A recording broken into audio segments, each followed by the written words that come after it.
कृष्ण कृष्ण हरे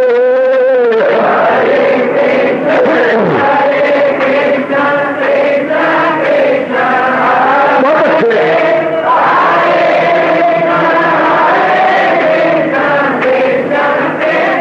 जाओ जाओ हरे कृष्ण कृष्ण कृष्ण हरे हरे कृष्ण कृष्ण कृष्ण हरे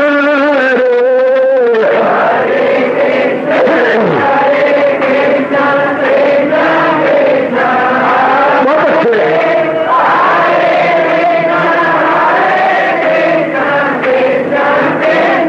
जाओ जाओ हरे कृष्ण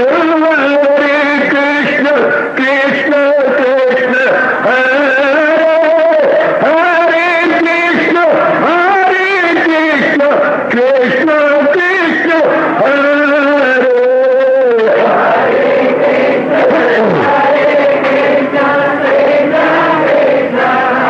बहुत अच्छे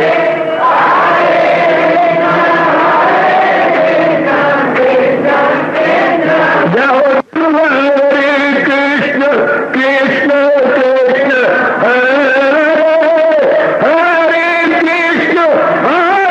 कृष्ण कृष्ण कृष्ण हरे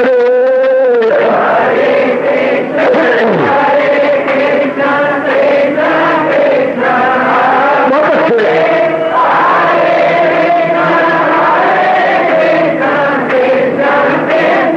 जाओ जाओ हरे कृष्ण कृष्ण हरे हरे कृष्ण कृष्ण हरे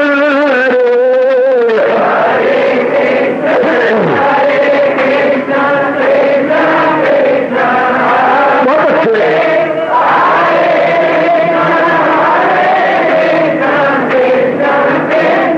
जाओ जाओ हरे कृष्ण कृष्ण हरे हरे कृष्ण कृष्ण हरे हरे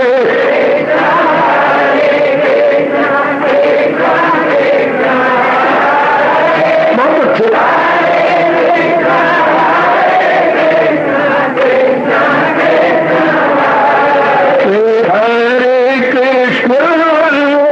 कृष्ण कृष्ण हरे हरे कृष्ण कृष्ण हरे हरे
जाओ जाओ हरे कृष्ण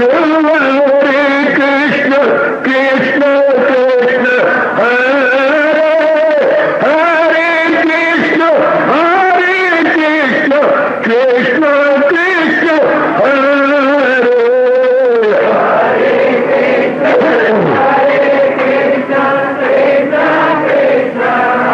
बहुत अच्छे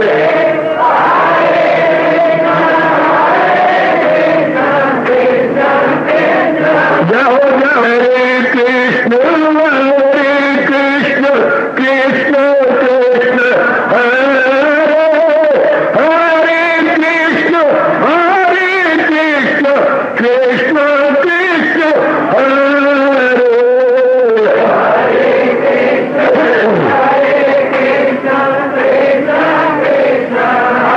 बहुत अच्छे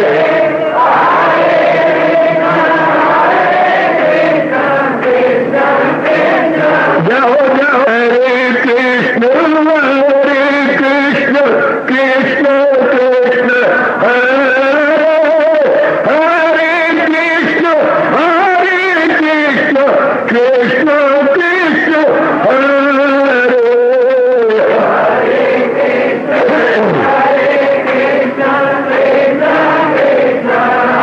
बहुत अच्छे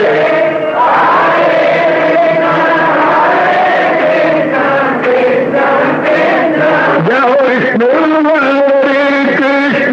कृष्ण कृष्ण हरे हरे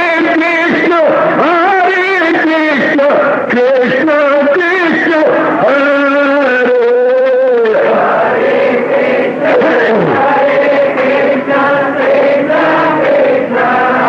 बहुत अच्छे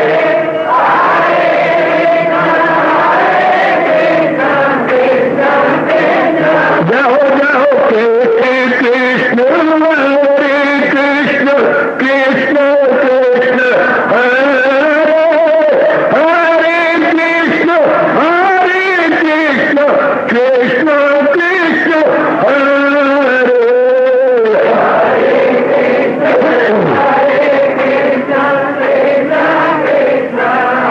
बहुत अच्छे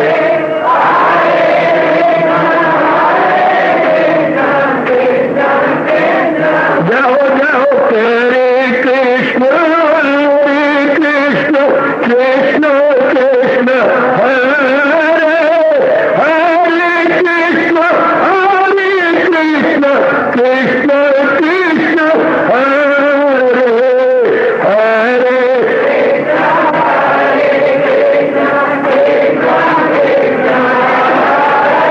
बहुत अच्छे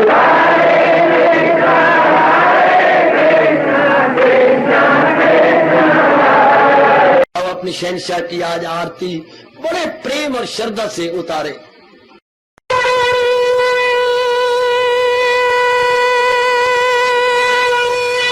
ओम जय जगदीश जय हरे स्वामी जय दीनानाथ हरे भगत दास जनों के अवगुण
भवन्तु सुखिनः सर्वे सन्तु निरामयाः सर्वे भद्राणि पश्यन्तु मा कश्चित् दुर्भाग् भवेत्। हरि ओम शांति शांति शांति। ओम प्रभु इसलिए भगवान कृष्ण की जगत गुरु भगवान कृष्ण महाराज की प्रभु नमो भगवते वासुदेवाय।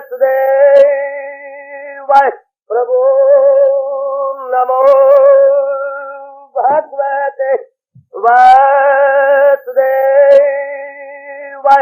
प्रभु नमो भगवते वासुदेवाय। ओम सनौ आवतु सनौ भुनाक्तु सेवीर्यं कर्वा तेजस्विनो अधीतमस्तु मा विद्वेषा। हरि ओम शांति शांति शांति। ओम प्रभु ब्रह्म विद्या गीता भगवती की। बड़भागिन उपस्थित गीता अनुयायी मंडली, महाराज जी की अपरंपार दया कृपा से हम एकाग्रता एवं आदरमान सत्कार पूर्वक इन दिनों इस सायंकालीन विश्व संगत में श्रवण की जा रहे गए ये भक्ति से ओतप्रोत 12वां अध्याय। हजूर अर्जुन के प्रश्न के उत्तर में निराकार के उपासकों का वर्णन कर रहे हैं और ये बता रहे हैं कि निराकार के उपासक ब्रह्म का स्वरूप क्या होता है, एस्पेक्ट क्या होता है, स्वरूप परिचय समझ लीजिएगा। महाराज जी का परिचय क्या, गुण निराकार का परिचय देना तो असंभव है, पर भगवान जी खुद जो दे रहे हैं इसलिए ऐसे शब्दों का प्रयोग कर रहे हैं जिससे काफी पता लग जाता है निराकार के उपासकों को कि मैं किस तरह चिंतन करूं। तो पहले मेरे प्रभु ने बताया था कि निराकार के अक्षरम, निराकार के भगवान यानी उनको बोलते हैं ब्रह्म या ओम, वो अक्षर है अर्थात उनका कभी नाश नहीं होता। याद रखिए उनका नाश नहीं होगा जिनमें किसी प्रकार की तब्दीली परिवर्तन या विकार नहीं आता, जिसमें किसी प्रकार का परिवर्तन ना आए, किसी प्रकार का विकार ना आए, तो उसमें वो कभी नाश नहीं होता। इसके उलट संसार के हर प्राणी पदार्थ में हर क्षण में, हर प्राणी पदार्थ के हर क्षण में परिवर्तन हो रहा है, इसलिए ये सब के सब नाशवान है। तो हम लोग और निराकार के उपासक ये जानकर अपना मन पूर्ण रूपेण भगवान में जोड़ने में कामयाब हो जाते हैं। वो बार बार बताते हैं कि ये क्षरणशील है और ये अक्षर है। बार बार हम लोग भी अपने एकांत में बैठकर जब कभी मन नाम रूप की ओर भाग रहा हो तो यही एक बढ़िया तरीका है रोकने का। नित्य अनित्य की पहचान, महापुरुषों के शब्दों में है नित्य अनित्य की पहचान या नश्वर अनश्वर की पहचान। फना और बका में तमीजी करना, फना क्या है बका क्या है, इनमें तमीजी करते हुए बका की ओर अपने मन को अलग जोड़ देना हम सबका परम धर्म है, क्योंकि हम सब के सब कल्याणकामी जीव है।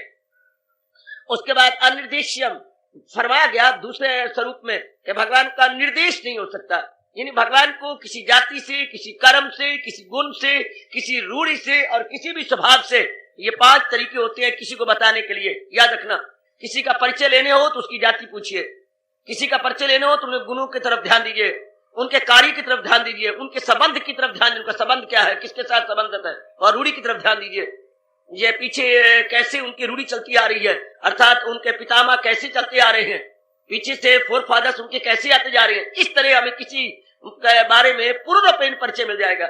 तो भगवान की तो इस तरह कोई बन नहीं सकता, क्योंकि वो तो अक्षर है, सर्वव्यापी है। क्या जाति, क्या गुण, क्या संबंध और क्या रूढ़ी, और कैसे हम चिंतन करें कि ये इस प्रकार के हैं ना। भगवान तो गुणातीत है, तो उनका वर्णन कैसे करेंगे। संबंध अतीत है, उनके कारण से सारे संबंध है, उनके भला क्या संबंध। रूढ़ी उनके कारण से बनती है, उनका क्या संबंध। जातियां उनके कारण से बनती है, उनकी क्या जाति। भगवान तो जाति ही शी से अभाव है, बिल्कुल अभाव। उनको हम किस प्रकार इन 5 में रखें। हाँ, संसार रूप में, संसारी व्यवहारिक रूप में हम 5 घटाए तो पूर्ण रूपेण परिचय हमें मिल जाता है।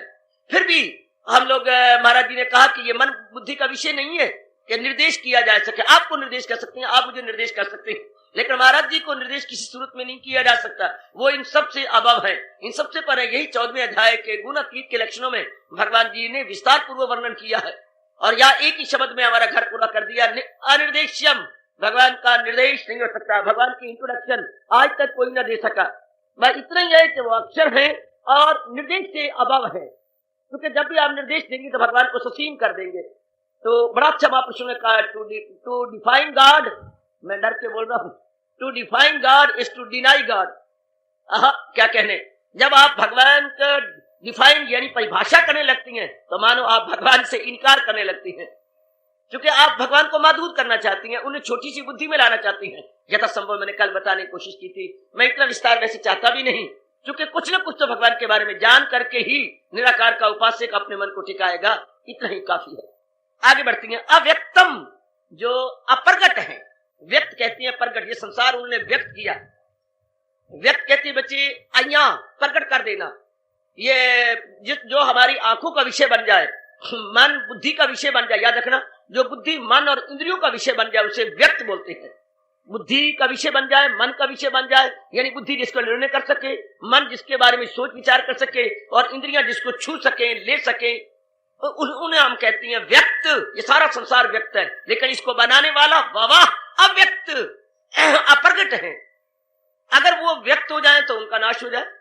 व्यक्त चीज तो होती है जो साकार है, क्षमा करना, जो ससीम है। फिर आप सवाल कर सकते हैं भगवान जब आते हैं अवतार लेकर के तो वो प्रकट नहीं होते, वेरी गुड, बड़ा अच्छा प्रश्न। लेकिन भगवान ने कहा है, गीता जी में समझा दिया, वो अपनी माया को अपने अधीन करके आते हैं। हम माया के अधीन हैं, वो प्रकट होते हुए बड़े निराले हैं। वो इस तरह प्रकट नहीं हुए जैसे हम संस्कारों के अधीन होकर प्रकट हुए हैं, माँ बाप के अधीन होकर प्रकट हुए हैं, 5 तत्वों के अधीन होकर प्रकट हुए हैं। हम तो बात बात में अधीन हैं। एक तत्व ना मिले शरीर मरता है, वायु ना मिले मरता है, जल ना मिले मरता है, धरती की उपज ना मिले तो ये जिंदा रह ही नहीं सकता। अग्नि हमारे में जक्षाग्नि कम हो जाए तो शरीर सब गया। इसलिए तो भगवान ने कहा है कि मैं ही अग्नि बन के पेट में हूं और चारों ग़िज़ाएं पचाता हूं मैं। जो 4 प्रकार की ग़िज़ाएं हम दिन भर में खाते हैं, 4 प्रकार खुराक, तो भगवान ही इसमें जक्षाग्नि बन करके, जठर मैंने पेट, अग्नि मैंने अग्नि, जक्षाग्नि बन के सारों को पचा रहे हैं और सबका खून और वीर्य बनाते चले जा रहे हैं। गुड। तो हमें तो कोई भी तत्व ना मिले बस गया। देखिए अंबाला में पानी कमी कारण से पछड़ गया अंबाला, बिल्कुल कोई तरक्की न कर सका। एक तत्व की कमी होने के कारण से अंबाला पछड़ गया अपेक्षाकृत बाकी नगरों के। बाकी नगर इसकी अपेक्षा कितनी उन्नति कर गए हैं और ये बेचारा बहुत पीछे है एक तत्व की कमी के होने कारण से। इस तरह जरा सी कोई कमी हो वो स्थान और वो शरीर कभी भी उन्नति की ओर अग्रसर नहीं हो सकते। आइएगा, तो ये व्यक्त चीज इतनी में नजर आती है, व्यक्त सीमा के अंदर है। भगवान जब प्रकट होती हैं तो महाराज कहते हैं मैं अपनी माया के को अधीन करके, और फिर दिव्य शब्द लगाया, जन्म कर्म चमे दिव्यम, मेरे जन्म और मेरे कर्म दिव्य अलौकिक है, सुपर नेचुरल है, मेटाफिजिकल है। याद रखना, मेटाफिजिकल। हमारे जितने भी कर्म होते हैं वो सामान्य और बिल्कुल साधारण है, भगवान के असामान्य और असाधारण होते हैं, बिल्कुल ही अलौकिक और दिव्य हुआ करते हैं। बट तो आइएगा, भगवान ने कहा अव्यक्त हूं मैं, अर्थात संसार को मैं व्यक्त करता हूं भी अव्यक्त हूं। अगर भगवान प्रकट भी हो जाए तो भी अव्यक्त है। गोसाई जी ने बड़ा वर्णन किया इनका, और आखिर में हार मान के घुटने टेक के कहा, सोई जाने जिसे आप जनाई और जानत तुम ही हो जाए। मालिक जब तक आप किसी को बताते नहीं अपने बारे में, वो आपको जान ही नहीं सकता। आपके बारे में कोई जान जब तक आप ना बताए। बहुत अच्छा। और आप प्रेम के अश्रु बहा दिए गोसाई जी ने और घुटने टेक करके प्रणाम कर दिया कि आप जिसको बताएंगे, विशेष बुद्धि देंगे, वो तो आपकी जानकारी कर सकता है, अदरवाइज कोई भी आपके विषय में जान नहीं सकता। और फिर उस पर तुर्रा ये, जानत तुम ही, तुम्हें जानता हुआ तुम्हारी जात में समा जाए, जानत तुम ही हो जाए। वो बिल्कुल ही रब्बी रूप हो जाता है। वो मनुष्य भी जो भगवान को जान गया दिव्य हो गया। कमान तो हजूर अनवर कह रहे अव्यक्त भगवान को यूं आए, वैसे भी भगवान कहती हैं, जब आता हूं इंसान का पहने लिबास, नहीं परवाह करते मेरी नाशनास, मेरी जात मेरी शान आली नहीं जानते, शहनशाह मुझको नहीं मानते। जिनके रजोगुण और तमोगुण सवार हैं वो महाराज जी अगर अवतार भी ले ले तो पहचान नहीं सकते। हम महाभारत में विस्तार पूर्वक पढ़ते हैं, हम भागवत पुराण में विस्तार पूर्वक भगवान के लीला को देखते हैं। प्रकट भी हुए लेकिन किन्हीं ने जाना, किन्हीं ने जाना। दुर्योधन की नजर में वो क्या है और विदुर और विदुरानी की नजर में वो क्या, कितना भारी अंतर है। अर्जुन के नजरिया में भगवान क्या है और इन बाकियों के नजरिया में, शिशुपाल के नजरिया में वो क्या है, कितना भारी अंतर है। शिशुपाल उन्हें क्या समझ रहा है, जरासंध क्या समझ रहे हैं, और जो है हमारे विदुर जी वो क्या समझती हैं, अपने संजय जी क्या समझती हैं, महर्षि वेदव्यास जी क्या समझती हैं। बड़ा अंतर है ना। और इंसान में है क्या, देखा जाए तो हम सारे एक जैसी बैठी हैं, हमारे अंग सबके एक जैसी हैं, लेकिन समझ में फर्क है। इधर मेरे आप बैठी हैं नर वर्ग, अब आपको सारे अंगों में कोई अंतर नहीं है, लगभग कपड़े एक जैसे हैं, हमारे अंग एक जैसे हैं। अगर अंतर है तो अंतःकरण में बड़ा भारी अंतर हो गया, हमारी सूझबूझ में अंतर है। इसलिए कहा जाता है खोपड़ी खोपड़ी की गात न्यारी, सबकी खोपड़ी की गात न्यारी है, हर एक की समझ में बड़ा भारी अंतर है। या जैसे बकवास की थी रावण ने, जबरदस्त, बहुत जबरदस्त ताना मारा था। अरे वो उसको बेसमझ कह रहा था, नादान कह रहा था, ये कह रहा था। उसने कहा अरे अरे समझ समझ क्या कहता है, अकल अकल क्या कहता है, मुझे बेअकल कह रहा है, अकल अकल क्या बकता है, इसी अकल का तो रोना है, मैं से तेरी इसी अकल के लंका ने खाक होना। थोड़ी सी बात होती बच्चे, इसी समझ, आप किस ढंग से समझ रहे गए और संसार किस ढंग से समझता है। एक बात दूर न जाइए, महाराज जी की वाणी सुनने से पहले हमारी समझ क्या थी और हजूर की वाणी में श्रद्धा रखकर मनन करने से अब हमारी समझ में कितना भारी अंतर आ गया। हम प्रकट भी नहीं कर सकते हम क्या थे और क्या हमसे, जिससे अनेकों का लाभ हो। सर्वभूत हिते रता, सबकी भलाई में कहां रहे, वही है मेरा भक्त प्यारा मुझे। वो हर एक की भलाई में, उसमें द्वेष रहता ही नहीं है, उसमें न राग रहता है न द्वेष रहता है। क्यों नहीं रहता? क्योंकि उसकी वृत्ति अंतर्मुखी जाती है। मैं समझा दूं इस प्रसंग में, राग द्वेष कब रहती है? जबकि हमारा मन बाहरमुखी हो और हम स्वार्थी हो। स्वार्थ के कारण से राग द्वेष रहता है। जहां स्वार्थ नहीं परमार्थ है, वहां न राग रहा न द्वेष रहा, दोनों का दोनों ही खत्म। जिथे मोई सोनी उथे मोया महिवाल, जिथे गया राग उथे गया द्वेष, दोनों का दोनों सिर सड़ा गए। द्वेष जरूर रहेगा अगर राग है तो, राग नहीं तो द्वेष रहेगा। राग के कारण से द्वेष रहता है, ये मन में रखना। कई उपदेश देते हैं द्वेष को दूर कर दो, गलत। जब तक आप राग को दूर नहीं करेंगे द्वेष जा ही नहीं सकता। द्वेष अड्डा मारेगा, द्वेष अपना खैमे गाड़े रहेगा। सजनों और मेरे अच्छे बच्चों, बताओ मेरी विचारशीला कल्याण कामिनी बेटियों, द्वेष के जगह बनी हुई है। द्वेष को अकोमोडेट कौन करता है? द्वेष को अकोमोडेट करता है राग। अगर हम राग को खत्म कर दें तो there would be no accommodation so far this is concern. द्वेष भी साथ ही साथ गया। सो मन में ये भाव बना ले, कभी ने कहा द्वेष छोड़ दे, अरे भाई राग छोड़ दे। राग से द्वेष, राग जाने से द्वेष भी गया। अगर आप द्वेष को छोड़ेंगे और राग को नहीं छोड़ेंगे, द्वेष कभी जा ही नहीं सकता। द्वेष जमा रहेगा, द्वेष आपके पास बना रहेगा। कमान मैं कह रहा हूं, अट्रैक्शन है तो रिपल्शन जरूर होगी है। If there is attraction in your mind, repulsion must be, it is not natural. इसी तरह रग़बत है तो नफरत जरूर होगी। अट्रैक्शन ही, जब आपके मन में अट्रैक्शन है तो अट्रैक्शन तब हुई जब कहीं से रिपल्शन हुई। जिसके प्रति आपको अट्रैक्शन है, हाँ पहले का अट्रैक्शन थी, कहीं थी पहले तो कोई ना कोई वस्तु या प्राणी आपको अट्रैक्ट कर रहा होगा, और आपने वहीं से मन हटाया ना, जहां से हटाया वहां रिपेल हो गए, वहां से रिपल्शन हो गई और अब नई जगह अट्रैक्शन हो गई। बात सोचने वाली है। अट्रैक्शन रिपल्शन आपस में इकट्ठे रहती है। शाबाश। तो जितना भी ये सिलसिला हम लोग देख रहे हैं, हाँ व्यक्त का भगवान ने प्रकट किया, महाराज जी ने बाहर निकाला है अपने में से। मत सवाल कीजिए क्या भगवान ने क्यों निकाला, इतना ही शास्त्र मुझे समझा सका है। क्या ये भगवान का स्वभाव है? It is मियर a play, world is मियर a play of almighty. ये भगवान का एक लीला मात्र है। प्ले को हम लीला कहेंगे। सृष्टि भगवान की लीला है, चाहे किसी को अच्छी लगे चाहे बुरी लगे, सृष्टि भगवान की लीला है। It is मियर a play of almighty, भगवान की लीला है। भगवान ने लीला बना, लेकिन तरीका बता दिया कि भगवान अपनी सृष्टि में जीवों को कैसे रखना चाहते हैं, ये भगवान ने बता दिया। और मेरे जैसों को समय समय अनुसार भेज करके आपको याद भी करवाते रहते हैं। मेरे जैसे रिमाइंडर होते हैं जो आपको रिमाइंड करवा जाते हैं कि महाराज जी ने सृष्टि में रहना, सुख से रहने का तरीका ये बताया। याद रखिए, टाइम टू टाइम मेरे जैसे आ जाते हैं आपके पास, तो सिर्फ ये बताने के लिए कि जिसकी ये दुनिया है और जिसने हमें पैदा किया है, वो हमें सुख से जीने का ढंग ये बताते हैं। अगर हम उनके अनुसार जीते हैं तो सुख से जिएंगे, वरना जिएंगे तो सही रो के पिट के पिटा के, रो के पिट के पिटा के, हम निहायत दुखी होके जिएंगे। इस बात को पले बांध लो। जो अव्यक्त है, जो प्रगट नहीं है, वो हमें बताता है कि भाई इस तरह जी लो। भगवान ने सृष्टि बनाई, खुद तो प्रगट नहीं हुए, लेकिन बता देते हैं कि इस तरह शांति से जियो। फिर भी उनकी बड़ी कृपा है जो अवतार रूप में आकर के हम लोगों को समझा गए, गीता के माध्यम से बहुत अच्छा तरीका दे गए।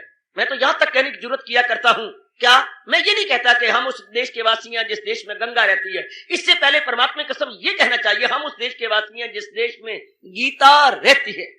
गीता ही हमारी संस्कृति और हमारी सभ्यता का पूर्ण परिचय देती है, पूर्ण परिचय। हमारी कल्चर, हमारी सिविलाइजेशन क्या है, हमारा तहजीब तमद्दन क्या है, गीता इसका पूरा पूरा प्रमाण देती है। हम कैसी रहें, जैसे हमारी गीता का फरमान है। भगवान ने बड़ी कृपा की मेरे और आप पर, जो हमें गीता प्रदान कर दी, हमें जो इतना चोटी का शास्त्र दे दिया, इसके अनुसार हम अपने जीवन के दिन और अपने लोक परलोक दोनों को बना सकते हैं। कमाल, ये मन में रख लीजिएगा कि जो भगवान अव्यक्त है, प्रकट नहीं होता, हाँ वो भगवान क्या गीता के माध्यम से जीवों कल्याण का तरीका बता गए हैं। अब यहाँ ब्रह्म का स्वरूप बताते हुए अव्यक्त कहा, भगवान क्या है? अव्यक्त। बिल्कुल ठीक है। अगर कभी प्रकट होती है तो भी अपने आप को छुपा के रखते हैं, सारों के सामने नहीं होते, सबको पता ही नहीं लगता, सब तो उन्हें ऑर्डिनरी समझती हैं, क्योंकि उनमें रजोगुण तमोगुण का प्रवेश होता, अधिकता होती है, प्रोडोमिनेट कर रहे होते हैं। याद रखिए, जब तक किसी में सतोगुण की अधिकता, बहुलता, प्रचुरता नहीं होती, तब तक भगवान को नहीं समझ सकते। सतोगुण के प्रोडोमिनेट लाजमी तौर पर करना चाहिए। सतोगुण प्रोडोमिनेट करे, मस्ट नहीं बल्कि अनिवार्य रूप से, इंडिस्पेंसिबली सतोगुण बढ़ेगा तो आपका मन खामखा धर्म की ओर, धर्म के प्रवर्तक, धर्म के रक्षक भगवान की ओर जाएगा। बार बार जब सतोगुण बढ़ गया, दुनिया आपको फीकी नजर आएगी, दुनिया में जो आशाएं हैं वो खत्म हो जाएंगी, इससे आशा पूरी हो ही नहीं सकती। ये भाव रह के अपने आप ही आपके मन में आ जाएगा कि दुनिया से जो मैं सुख शांति की उम्मीद रखता हूं, ये मेरी भूल है, यहां से नहीं आराम मिल सकता, चैन नहीं मिल सकती, क्योंकि हर चीज हर क्षण में जा रही है। टिकी हुई वस्तु तो कोई है नहीं। तो ये होपिंग अगेंस्ट होप, कौन किसको समझाए? चुके रजोगुण बड़ा हुआ, समझ भी नहीं सकते। उम्मीद के बरखिलाफ उम्मीद रखे हुए हैं, आशा के विरुद्ध आशा रखे हुए हैं। मिलेगी शांति? कहां मिलेगी? जो वस्तु में टिकी हुई नहीं, ठहरी हुई नहीं है, उसमें काश। जो पुत्र घर में न ठहरे को आपको दुख देगा, जो बेटी घर में न ठहरे दुख देगी, जो पत्नी क्षमा करना घर में न ठहरे वो दुख देगी, जो संसार का प्राणी पदार्थ टिके नहीं वो दुख देगा। भगवान ने यही दुख की तरी बताई, तुझे दुख की दुनिया ये फानी मिली। ये दुख की दुनिया क्यों? चूंकि फानी है, टिकती नहीं है, ठहरती नहीं है, चल चल होती है, ये भागती रहती है, दौड़ती रहती है, इसलिए ये हैरान और परेशान करती है। तो दुनिया तो बनाई भगवान ने, खुद अव्यक्त है, अगोचर है। ये कह रहे हैं अव्यक्त हूं मैं, अर्थात मैं व्यक्त नहीं होता, मैं प्रकट नहीं होता। लेकिन कितना गजब ढा दिया भक्तों ने, जो अपने अत्यधिक प्रेम से, अत्यधिक श्रद्धा से, अत्यधिक प्रेम से, अत्यधिक श्रद्धा से उस अव्यक्त जात को मजबूर कर दिया व्यक्त होने के लिए। धूल तिना दीजिए मिले नानक दी अरदास, वो तेरे भक्तों की भक्ति करूं मैं सदा, तेरे चाहने वालों को चाह कर। ग्रंथ पढ़ा करो उनको जिन्होंने रब का दीदार कर लिया हो। बाकी तो ऐसे ही हैं जो गप्पे मारती हैं, इधर उधर की सपोज करते रहते हैं, बाकी सब सपोजिशन में है, इमेजिनेशन में। मैं आपको बार बार कहूंगा, उनकी ग्रंथ करो, उनकी संगत करो जिन्होंने रब को मजबूर कर दिया है प्रकट होने के लिए। बाकी भी जैसे डॉक्टर अंधेरे में पत्थर मारते रहते हैं, एक डॉक्टर ने मुझे बताया था कि हमें इतना तजर्बा तो होता नहीं, हम तो दवाइयां देती है, टीके मारते हैं, मानो अंधेरे में पत्थर मारती है, लग गया तो लग गया, नहीं तो दवाई बदल देवांगे, टीका बदल देवांगे। बहुत अच्छी बात कर गए, अंधेरे में पत्थर मारना, हम तो अंधेरे में पत्थर मारने हैं, ना लगेगी तो कह जी लगी नहीं, अच्छा नहीं मेरे पास दूसरी है, वो भी नहीं, पत्थर लगा चल तीसरा सही, जैसे गुलेल मार रहे हैं कोई पक्षियों को, लग गया नहीं तो ना सही। तो वो जो जिन्होंने नहीं अनुभव किया भगवान का, वो पत्थर मारने वाली बातें हैं, वो ठीक नहीं है। पंजाब का जो बेड़ा गर्क हुआ धर्म स्थान के कारण से, इसीलिए परमात्मा कसम को मालिक के नजदीक नहीं पहुंचे। अगर वो मालिक के नजदीक नहीं पहुंची तो यहां जबर से काम चलता नहीं।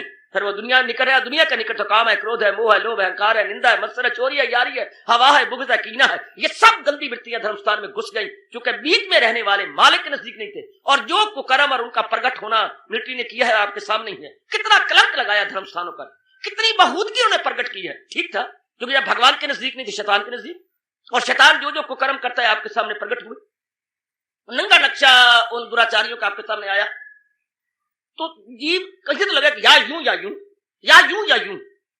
इसलिए मेरी बेटी, भगवान कहें तो अव्यक्त, लेकिन जो जिद करते हैं कि भगवान कभी व्यक्त हुए नहीं, भगवान सख्त नाराज होते हैं उन जीवों पर। मैं जानता हूं बहुत जो लोगों को बहकाया जा रही है कि भगवान तो बिल्कुल ही अव्यक्त है, भगवान निराकार है, बिल्कुल बकवास जी। मैं विश्वास करना मेरी जात पर, जैसे मुझे भगवान ने अनुभव करवाया, भगवान निराकार जरूर है, लेकिन किसी के अत्यधिक प्रेम और श्रद्धा के कारण से उन्हें साकार भी होना पड़ता।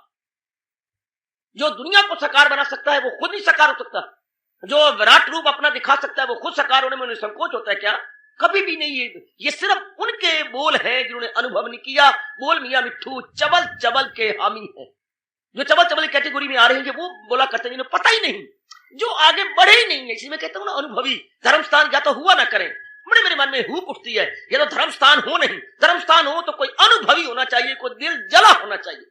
अगर हम गृहस्थी बिठा देंगे तो वही हाल जो पंजाब का हुआ, जैसे कि आप मंदिरों में आप बिठाई बैठे हैं पंडित जी और ये वो, और क्या हाल हुआ पड़ा।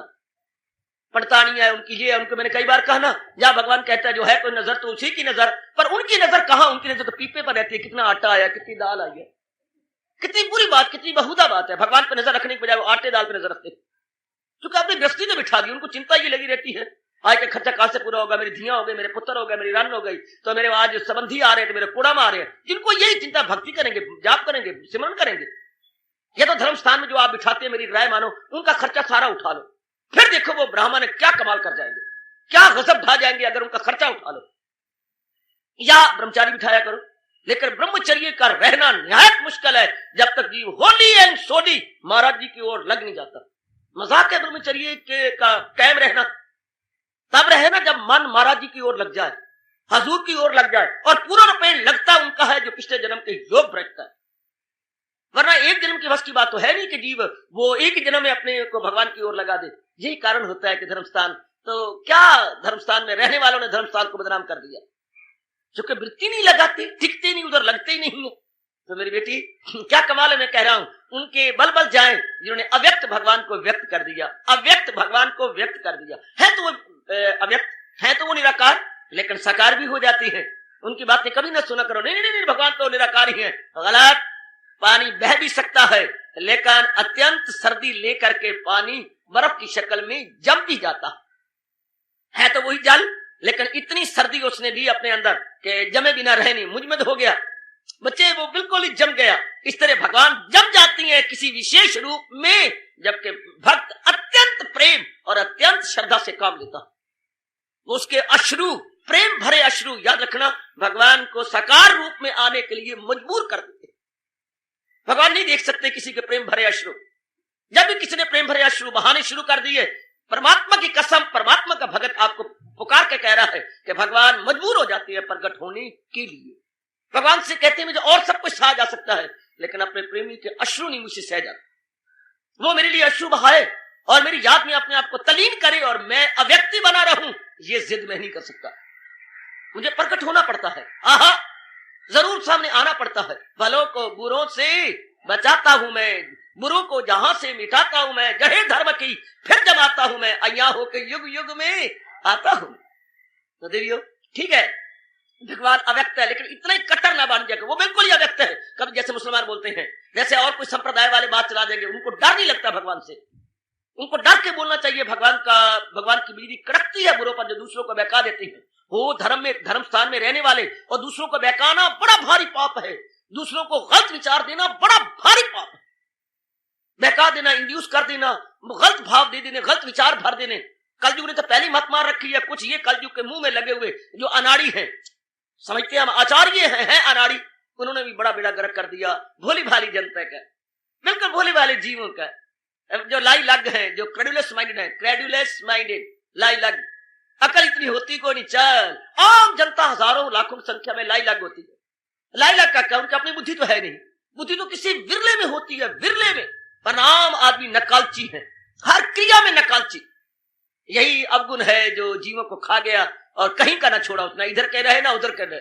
Know where hero, nowhere hero, न खुदा ही मिला न वसाले सनम, न इधर के रहे ना उधर के रहे। नो मोर हीरो, ना इधर के ना उधर के, कहीं के नहीं रह जाते जी।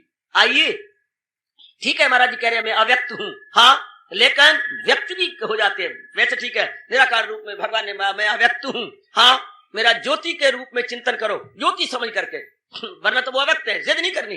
भगवान अव्यक्त भी हैं, व्यक्त भी हैं, लेकिन अब स्वरूप बता रहे हैं कि मेरा निरूपण नहीं हो सकता। ठीक मेरे मालिक, मैं मन बुद्धि का विषय, बस ये समझना चाहिए। अव्यक्त का मतलब भगवान आंखों का विषय नहीं हो सकते। अगर आंखों द्वारा किसी को नजर भी आती हैं तो वो ये आंखें नहीं होते, वो दिव्य चक्षु होते हैं। वो भगवान जी विशेष आंखें प्रदान करते हैं।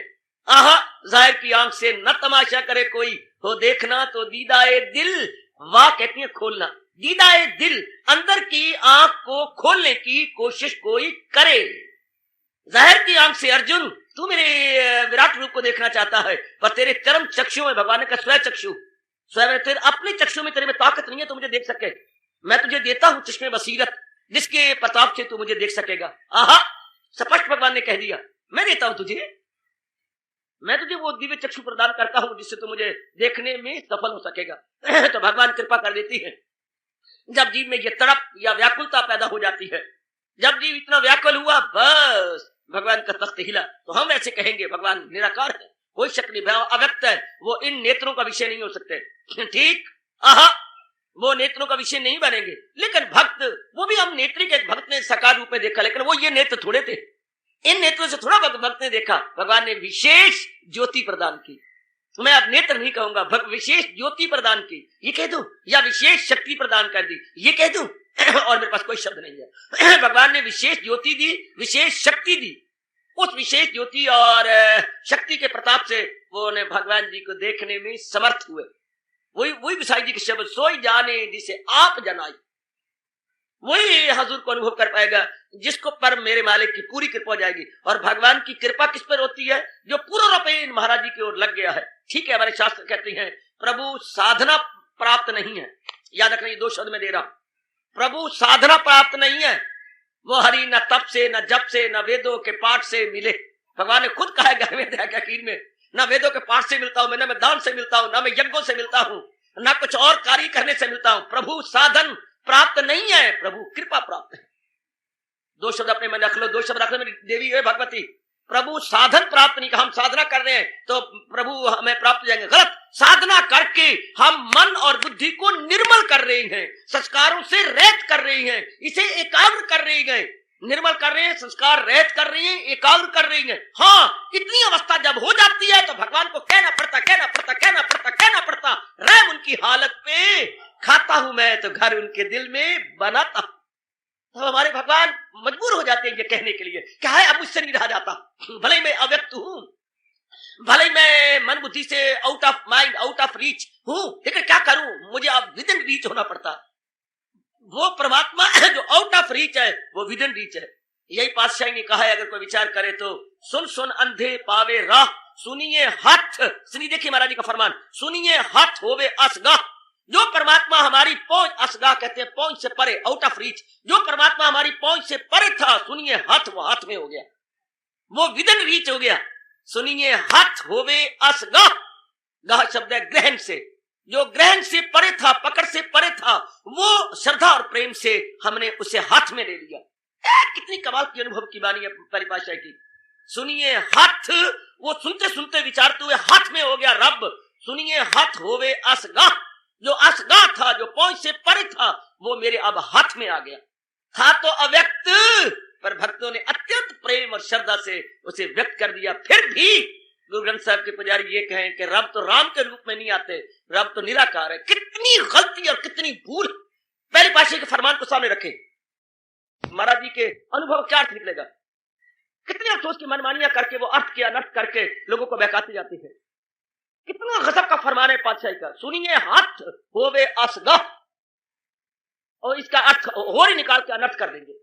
कितनी मोर क्लैरिफिकेशन है। सुन सुन अंधे पावे राह, जो अंदर के अंधे थे उनको भगवान राह दे देते हैं। और सुनिए हाथ होवे असगा, जो चीज परमात्मा उनसे परे थे वो उनके हाथ में हो जाती है। That God which was entirely out of reach becomes within reach due to extreme love and extreme faith. Extreme love and extreme faith. तो सही अर्थ लीजिए जो अनुभवी बताए गए, जो हमारे भगवान के अव्यक्त, नो डाउट, निस्संदेह भगवान अव्यक्त है, जो कि वो सर्वव्यापी रूप में है, वो ज्योति स्वरूप में है, वो सूक्ष्म से भी अति सूक्ष्म है। minutest possible almighty, which is minutest must be निराकार, without form, जो कि with form can never be minutest, जिसको हम कहेंगे अति सूक्ष्म, लाजमी तौर पर वो निराकार होंगे। साकार कभी नहीं हो सकता अति सूक्ष्म, ठीक, लेकिन यही जिद करना कि भगवान है ही निराकार और बकवास करते हैं जो साकार वाले, बिल्कुल पाप के भागी बनेंगे। ऐसा न कहिए, ऐसा न कहिए बेटे। हजारों ने भगवान के अपने प्रेम के प्रताप से मजबूर कर दिया व्यक्त होने के लिए। बैठे हैं तेरे दर पे, या कुछ करके उठेंगे, या वसले कर्म होगा, या मर के उठेंगे। ऐसों के लिए व्यक्त राम अव्यक्त राम क्या करे। सर पर कफन लपेटे कूचा में तेरे आ बैठे, हजारों ताने अब हम पे लगा ले, जीता है। ऐसों के लिए परमात्मा क्या करे, जिन्होंने अपना कफन अब जिंदगी में जिंदा रहते हुए अपना कफन अपने सिर पे आप लपेटे, अपनी मौत को दावत दे दी। इससे बढ़ के कोई क्या करे। एक शरीरधारी इससे बढ़ के निर्मोही क्या बने, देहधारी इससे बढ़ के क्या निर्मोही बनेगा। सर पर कफन लपेटे कूचा में तेरे आ बैठे, हजारों ताने अब हम पे लगा ले जिसका जी चाह। जब इतने निर्मोही हो जाते हैं, जगत को घोट के पी जाती है, भगवान बस कहते आ जाओ आ जाओ, मैं आया। मैं कई बार कह चुका हूं, जिसको जगत ना हिला सका वो जगत पति को हिला गया। जिसको जगत ना हिला सका वो जगत पति को हिलाने में कामयाब हो गया।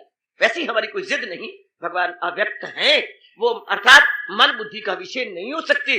जो कि मन बुद्धि का विषय तो वो होती है जो ससीम हो, जो महदूद हो, जो फाइनिट हो।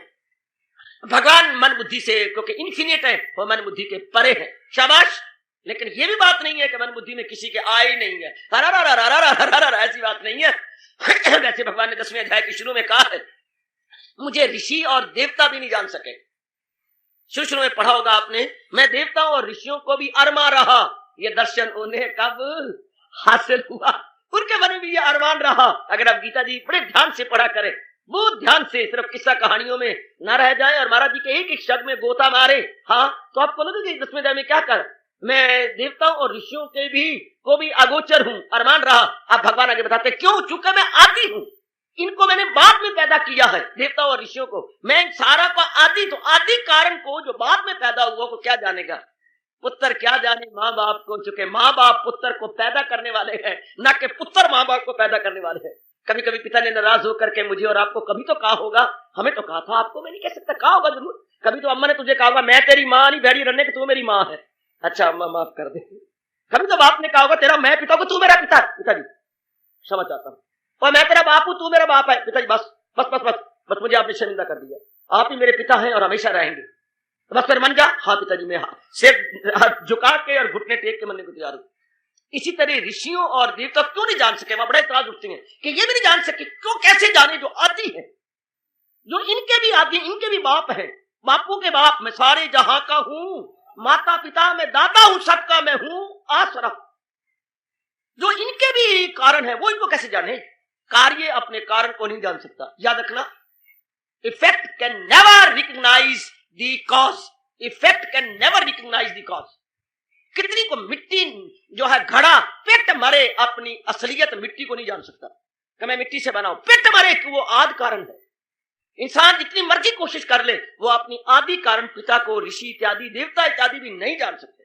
इसलिए हजूर कहते हैं, देवताओं और ऋषियों के मन में भी अरमा रहा, वो भी मुझे पूर्ण रूपे ना जान पाए। कैसे जाने? क्योंकि आगे दलील दी है कि मैं इनका कारण हूं।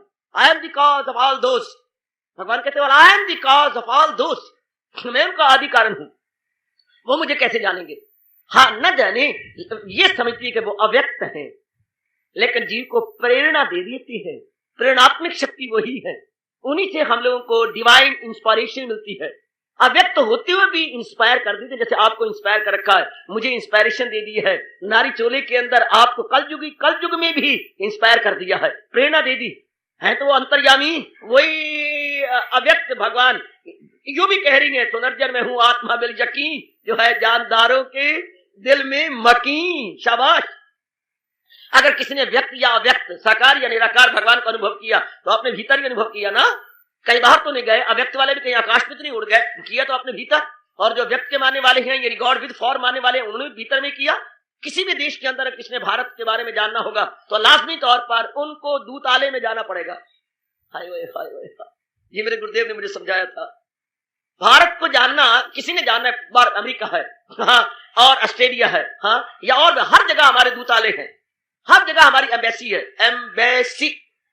तो उनके भारत के बारे में जानने में उनके जाएगा, एम्बेसडर से राम राम करेगा, यानी वहां पर जो है हमारे दूत जो गए हुए हैं दूतालय, उनसे जानकारी करेगा।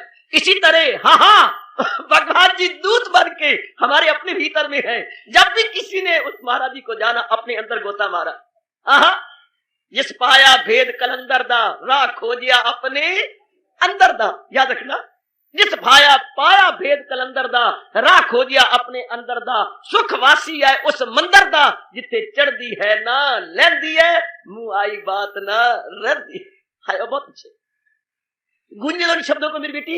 जिस पाया भेद कलंदर दा, राह खोजिया अपने अंदर दा, सुख वासी है उस मंदर दा, जिथे चढ़दी है ना लैंदी, मुंह आई बात ना रहती।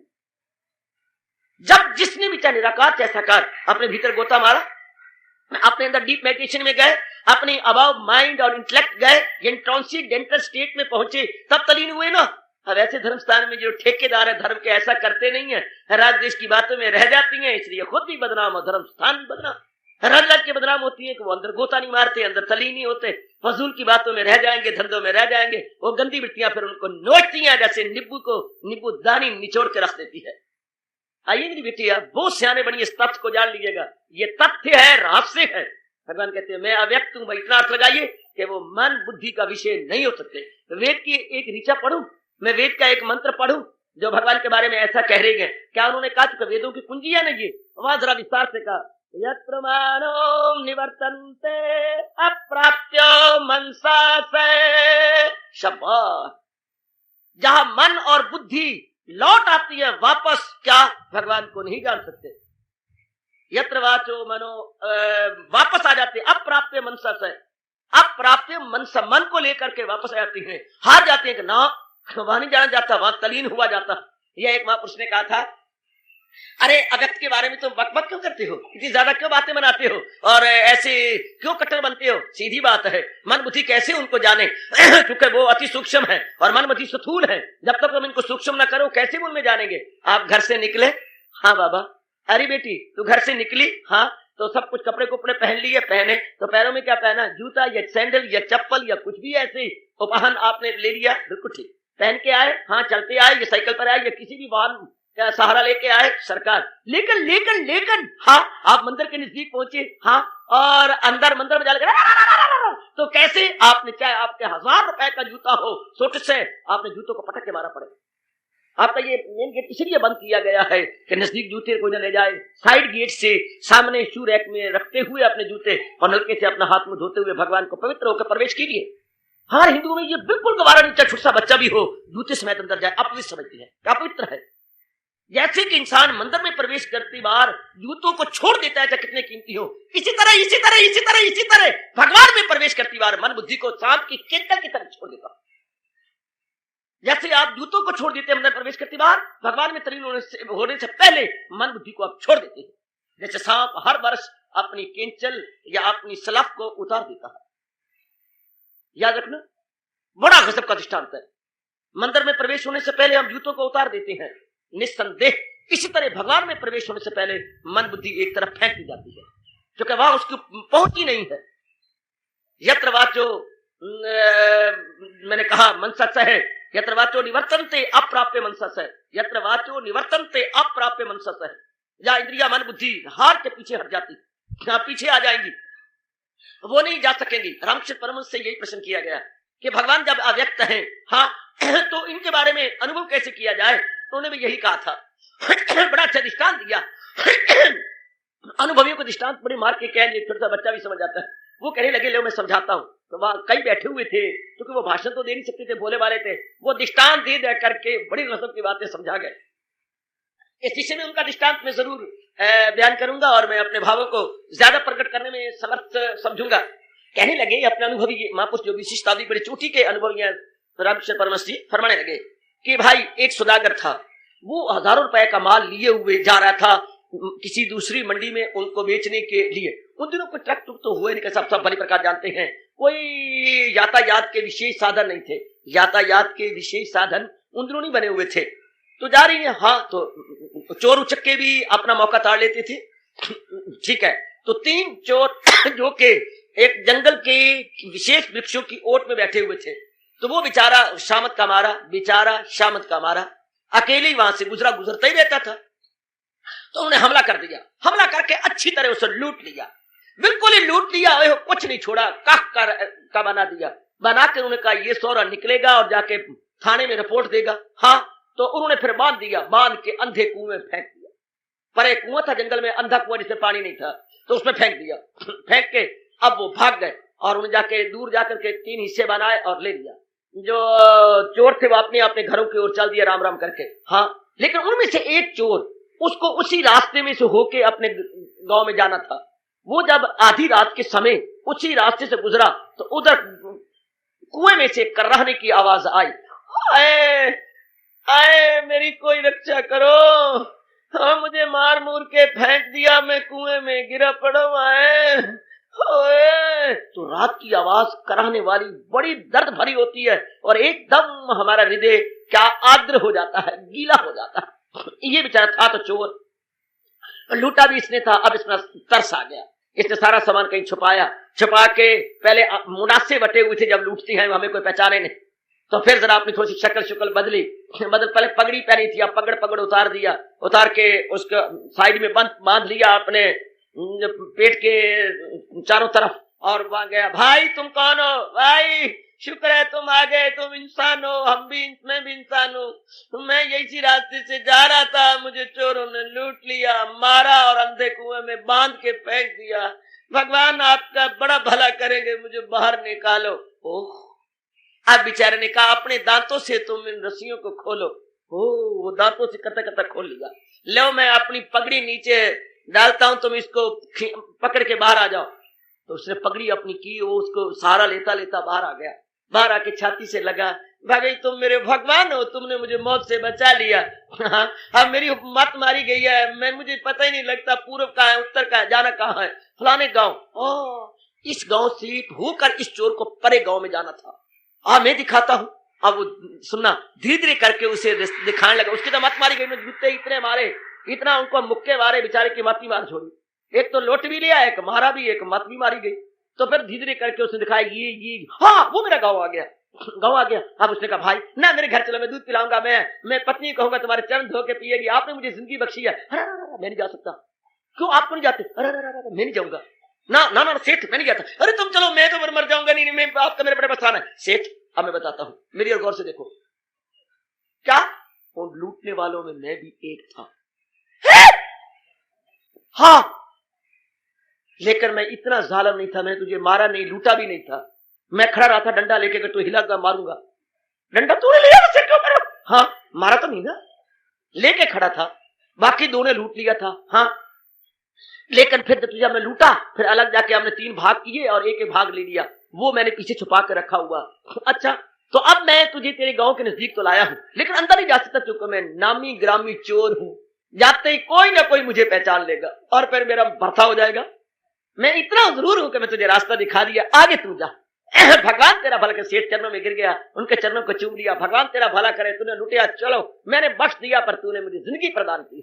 तो भगवान तेरा दुआएं देता हुआ और उसको आशीर्वाद देता हुआ चल दिया। रामचंद्र परम देखो ये तीनों चोर कौन थे? रजोगुण, तमोगुण और सतोगुण।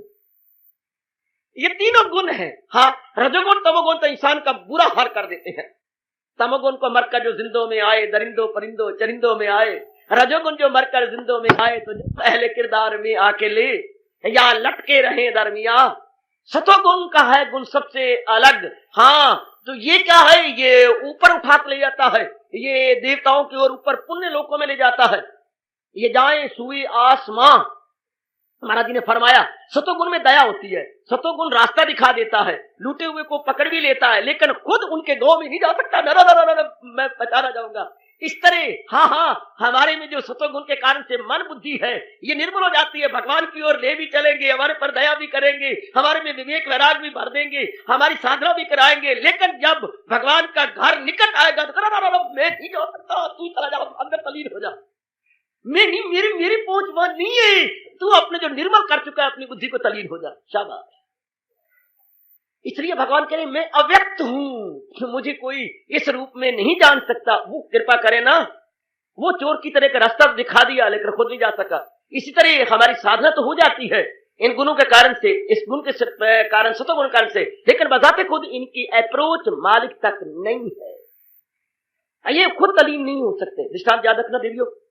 तो हमारा अव्यक्त है, तो कई इतराज करेंगे अव्यक्त है तो फिर उनको अनुभव क्या करते, फिर उनको क्यों याद करूं, भजन करूं? अरे नहीं, उनका अनुभव हो जाता है, उनकी प्रेरणा मिल जाती है, उनमें तलीन हो जाती है, मन बुद्धि निर्मल हो जाती है, और बाद में वो अपने आप को प्रकट भी कर देती है, बाद में अपने आप को वो दिखा भी देती है। शाबाश, ये राम मैं सब जग जानी, करूं प्रणाम जोरू जुग पानी। फिर अनुभव भी भगवान ही करवा देते हैं जीव को। अव्यक्त तो है, इसमें कोई शक नहीं। जब भी वो प्रकट हुए अप्रगट हो गए, जब भी वो अवतार लेके आए उसके बाद वो अंतर्धान भी हो गए। अंतर्धान भगवान के लिए कहा जाएगा, अंतर्धान, वो अंतर्धान भी हो गए निस्संदेह। तो भगवान का तीसरा स्वरूप बताया गया। पहला स्वरूप कहा गया भगवान जी क्या है? भगवान जी हैं अक्षर अविनाशी। फिर अनिर्देश्य, भगवान को किसी भी तरीके से निर्देश नहीं किया जा सकता, उनका परिचय नहीं दिया जा सकता किसी जाति से, गुण से, कार्य से, या उनकी रूढ़ी से, या उनके संबंध, किसी संबंध से ना। ऐसा तरीका नहीं है। जीव खुद अनुभव करता है अपने आप में से। ये बताया गया। अब आज क्या कहा गया? अव्यक्तम, भगवान अव्यक्त है। भगवान कभी प्रकट नहीं होते, यानी इन बारी आंखों का विषय नहीं होते।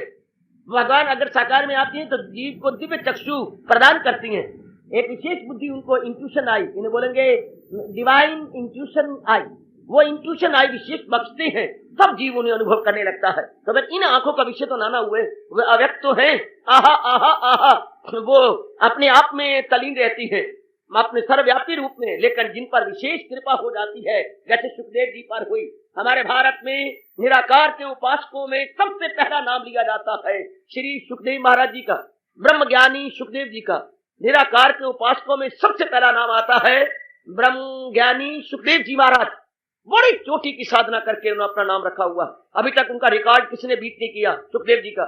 चोटी का ब्रह्म ज्ञानी, जनक का भी नाम नहीं लिया जाता, पहले सुखदेव जी का नाम लिया जाता ब्रह्म ज्ञानियों में।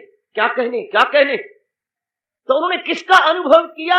आकर साकार भगवान ने ही तो दिलासा दिया था, विश्वास दिया था, वरना हंसने वाली बात है, हंसते रहना घर में जाके। माँ के पेट से नहीं निकलते थे, 11-12 साल के पेट में ही हो गए, इतने सूक्ष्म बने हुए थे कि निकलते ही नहीं थे।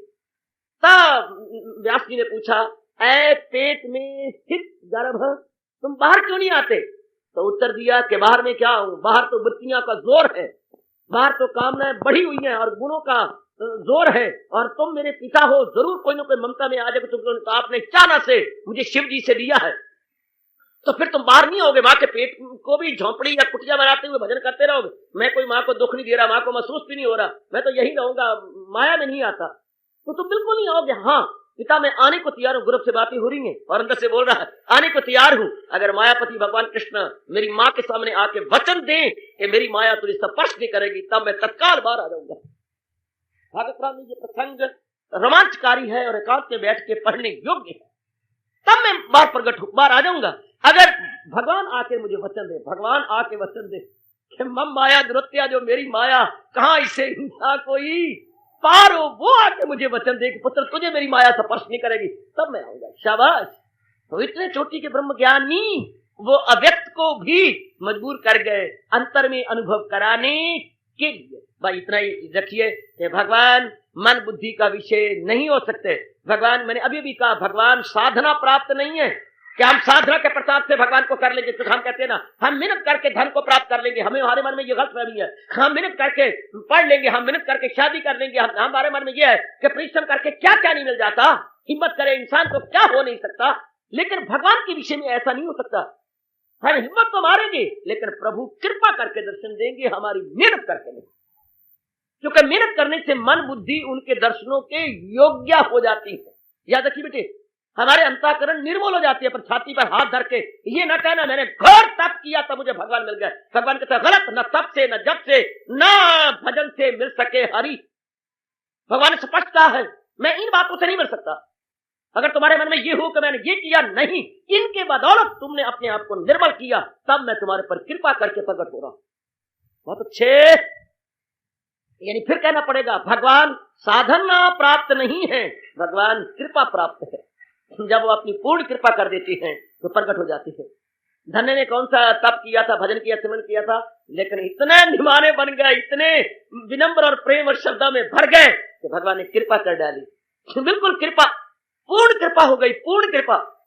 महाराज जी ने कृपा, तो याद रखिए प्रभु कृपा प्राप्त है, प्रभु साधन प्राप्त, परिश्रम प्राप्त नहीं है कि हम घोर परिश्रम करेंगे और भगवान प्रकट हो जाएंगे। ये गलतफहमी इसी समय मेरे पास बैठे बैठे अपने मन में से निकालिए, ये इस फतूर को निकाल दीजिएगा। ये फतूर संसार के बारे में तो सिद्ध हो सकता है कि मैंने बड़ी मेहनत की, मैंने धन प्राप्त कर लिया, मैंने बड़ी मेहनत की, मैंने BA MA कर लिया, मैंने बड़ी मेहनत की तो मैंने फलानी जगह शादी कर ली। ठीक, दैट वी ऑल बिलीव। लेकिन ये नहीं कोई बिलीव करेंगे मैंने घोर तप किया भगवान प्रकट होगा। गलत। घोर तप के कारण से मन बुद्धि इस काबिल हुए कि भगवान ने कृपा कर दी और अपने अव्यक्त स्वरूप में से व्यक्त प्रकट कर दिया। शाबाश। अव्यक्त में से व्यक्त या अव्यक्त का अनुभव करवा दिया। अनुभव तो भगवान ने करवाना है ना, अब वो चाहे तो अनुभव होगा ना। अनुभव करवाने में तो महाराज जी है, मन बुद्धि तो जड़ है और वो चेतन है। वो चाहे, वो समझे कि मैं कैपेबल हूं, वो समझे कि मैं इस योग्य या डिजर्विंग हूं, तभी होगा ना। यही मेरे गुरुदेव कहा करते, deserve only desire not, deserve only desire not. तुम सिर्फ डिजर्व करो, तमन्ना ना करो, कोशिश ना करो। जब तुम डिजर्व हो जाओगे तो भगवान का अटल नियम है, when the people is ready the teacher himself comes. ये शायद ही कहीं पढ़ा हो आपने, when the people is ready the teacher himself comes. ये महाराज जी का फरमान है। क्या जब शिष्य खुद तैयार हो जाता है तो उस्ताद को खुद आना पड़ता है। वरना हमने तो पढ़ा है हमेशा प्यासा कुएं के पास जाता, लेकिन यह कुआं प्यासे के पास आता है जबकि उसको प्यास जबरदस्त लगी होती है और लम्हों पे उसकी जान आ जाती है, तब कुएं को खिंच के आना पड़ता है। क्या गजब! When the people is ready, the teacher himself comes। सोचिए, विचारिए, और भगवान का इतना परिचय। भगवान मन बुद्धि का विषय नहीं है, भगवान कृपा प्राप्त है, भगवान साधना प्राप्त नहीं होते। हार्दिक धन्यवाद, आशीर्वाद।